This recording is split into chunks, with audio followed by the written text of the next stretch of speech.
क्या तुमने कभी सोचा है कि जब जिंदगी सब कुछ छीनती हुई लगती है तो दिल फिर भी टूट कर बिखरता क्यों नहीं? याद रखो, जब अल्लाह इम्तिहान लेता है तो वो अकेला नहीं छोड़ता। वो इम्तिहान भी अपनी हिकमत से देता है और उसे सहने की ताकत भी अल्लाह ही अता करता है।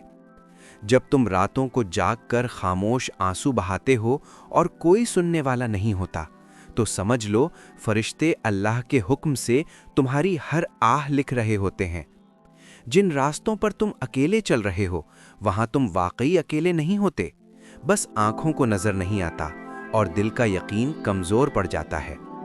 अल्लाह वो बोझ नहीं देता जो इंसान उठा ना सके।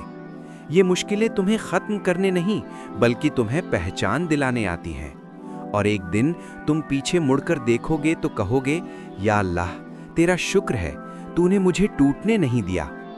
क्या ये सच नहीं कि हर बड़ी कामयाबी एक बड़ी आजमाइश के बाद ही आती है?